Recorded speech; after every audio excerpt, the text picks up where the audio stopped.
अस्सलाम वालेकुम व्यूवर्स, कैसे हैं आप? आई होप कि सब अच्छे होंगे और सभी बहुत ही अच्छे से अपनी गार्डनिंग एंजॉय कर रहे होंगे।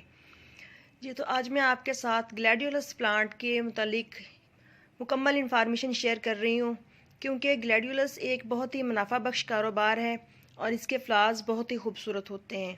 इसके फ्लावर्स बहुत से कलर्स में आते हैं, लेकिन जो ज़्यादातर पसंद किया जाता है वो वाइट कलर है।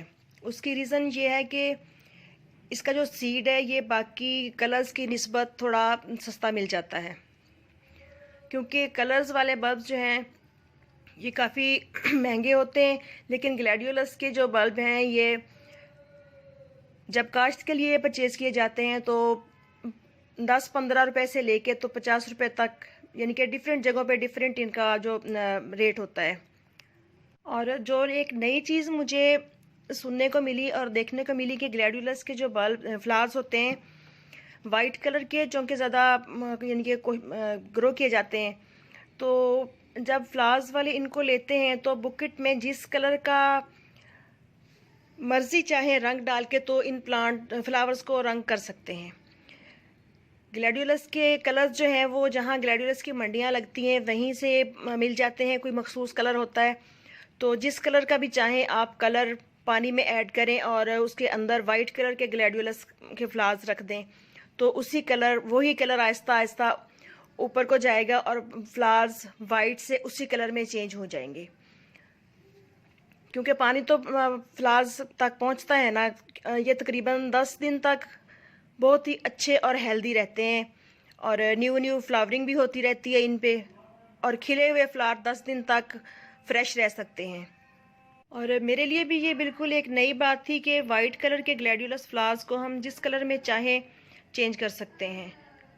तो आज मैं आपके साथ ग्लैडियोलस की फार्मिंग पे कंप्लीट इंफॉर्मेशन शेयर करूंगी कि किस तरह से इसको ज़मीन तैयार करके लगाया जाता है, कितने पानी लगाए जाते हैं और कितनी दफ़ा इनको फर्टिलाइज़ किया जाता है और कितने टाइम में ये रेडी होता है और क्या प्राइस वगैरह होती है और कहाँ कहाँ इसके यूजेस होते हैं। तो चलें शुरू करते हैं। सबसे पहले हम बात करेंगे कि किस तरह की ज़मीन में इसको लगाया जाता है। आप कहीं भी किसी भी तरह की ज़मीन में इसको लगाएं, लेकिन उसको अच्छी तरह से मट्टी को हल चला के ट्रैक्टर के ज़रिए या जैसे भी आप इनके खेती बाड़ी करते हैं या जिस जो भी तरीका है आपका मट्टी को नरम करने का, अच्छे से नरम करके तो बिल्कुल यूँ सॉफ्ट सी मट्टी होती है और उसकी क्यारियाँ बना ली जाती हैं, बड़ी बड़ी लंबी लंबी क्यारियाँ, जैसा कि आपको नज़र आ रहा है। खेत में पानी लगा हुआ है तो मैं आपको इसके अंदर जाकर तो दिखा नहीं सकती, बट ये देखें नज़र आ रहा है आपको कि इस तरह से इस तरीके से क्यारियाँ बना के तो इसके ज़मीन को रेडी कर लिया जाता है। उसके बाद फिर जो ऊपर वाला पोर्शन होता है क्यारी का, उसके ऊपर इसको लगाया जाता है बल्ब को। और बल्ब को लगाते हुए बल्ब से बल्ब की दूरी तकरीबन 5 से 6 इंच होती है, और अगर आपके पास बीज कम है तो इससे ज़्यादा भी रखी जा सकती है बल्ब से बल्ब की दूरी। और तकरीबन 1 लाख बल्ब जो है वो 1 एकड़ के लिए काफ़ी होता है। बीज कम है तो 60-70 हज़ार भी लग सकता है, लेकिन उसका फिर रिज़ल्ट इतना अच्छा नहीं मिलता। ज़्यादातर काश्तकार जो हैं वो तकरीबन 1 एकड़ के लिए 1 लाख बल्ब का ही इंतज़ाम करते हैं ताकि उनको अच्छी पैदावार मिल सके। बाज़ जगहों पे ज़मीन की तैयारी के वक्त इसमें कावडंग कंपोस्ट ऐड करके तो फिर ज़मीन को रेडी किया जाता है, और बाज़ जगहों पे लोग ऐसे ही इसको ज़मीन को रेडी करके तो बाद में डीएपी डालते हैं। तो बल्ब को लगाने के बाद इसको खेत को पानी दे दिया जाता है, और जब बल्ब स्प्राउट कर जाते हैं तो 1 एकड़ में 1 बोरी डीएपी डाली जाती है, और 3 माह में 3 बोरियां डीएपी, हर महीने में 1 बोरी डाल दी जाती है। और तकरीबन 10 से 12 पानी लगते हैं, या फिर आपके इलाके की जो ज़मीन की रिक्वायरमेंट है उसके हिसाब से कम या ज़्यादा भी हो सकते हैं।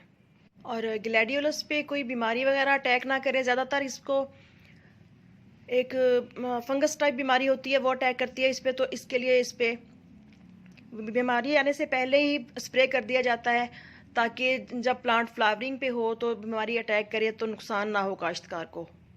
और इस वाले खेत में भी नज़र आ रहा होगा आपको प्लांट्स के लीव्स पे मैंने दिखाने की कोशिश तो की है कि रिसेंटली इस पे स्प्रे किया गया है लीव्स पे ना। ग्लैडियोलस की जो फसल है बहुत कम टाइम में रेडी हो जाती है और पूरा साल किसी भी मौसम में आप इसको लगा सकते हैं।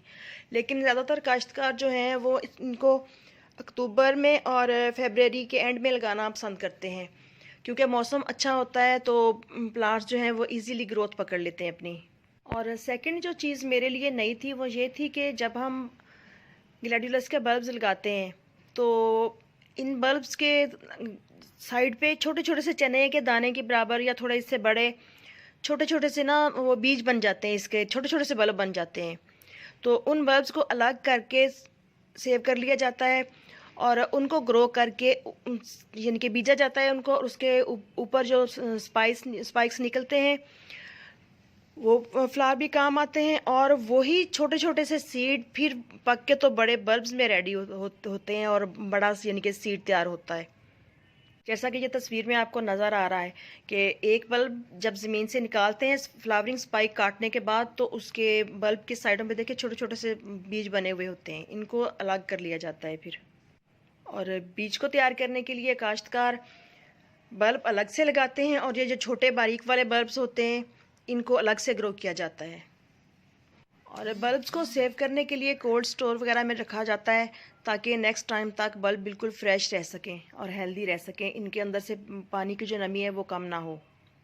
ये चौंके काफ़ी मुनाफा बख्श कारोबार है और इस अब इनके बहुत ज़्यादा अवेयरनेस आती जा रही है लोगों को।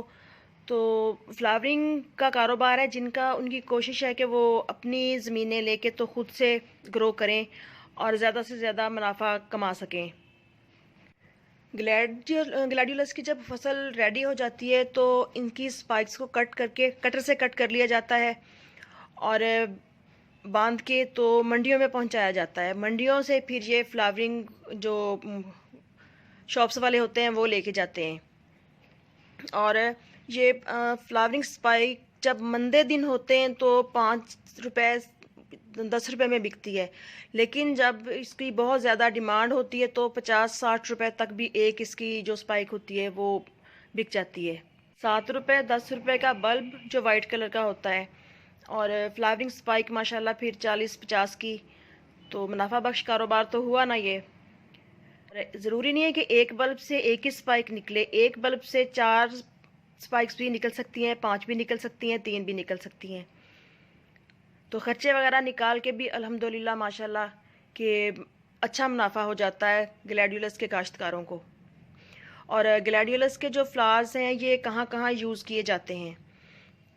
ये फ्लावरिंग बुके जो बनते हैं कट फ्लावर के तौर पे इनको यूज़ किया जाता है। फ्लावरिंग बुके बनाने वाले लेते हैं और गिफ्ट जो बास्केट्स बनती हैं उनमें यूज़ होते हैं। फिर शादियों में कार डेकोरेशन में यूज़ होते हैं और शादियों में रूम डेकोरेशन के लिए भी ग्लैडियोलस के फ्लावर्स जो हैं वो बहुत शौक़ से लोग लगवाते हैं और बहुत ज़्यादा खूबसूरत लगते हैं दूसरे फ्लावर्स के साथ। और साइकस पाम यानी कि कंगी पाम के लीव्स के साथ गुलाबों के साथ इसका कम्बिनेशन बना के लगाया जाता है। और रस्कस प्लांट के लीव्स यूज़ होते हैं जो कि बहुत ही खूबसूरत लगते हैं ये ग्लैडियोलस के फ्लावर्स के साथ।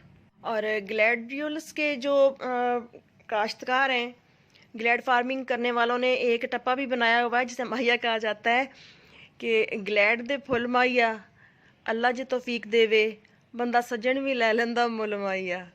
यानी कि इसका मतलब है कि माशाल्लाह ये काफ़ी मुनाफा बख्श कारोबार है अगर सही तरीके से मैनेज करके इस कारोबार को किया जाए तो। ये वो इन्फॉर्मेशन थी जो मैंने ग्लैडियोलस काश्तकार से ली थी। तो आई होप कि आपको पसंद आई होगी।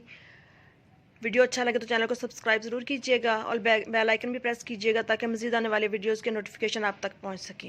इजाज़त दीजिए, दुआ में याद रखिएगा, खुश रहिएगा। हैप्पी गार्डनिंग और अल्लाह हाफिज़, बाय बाय।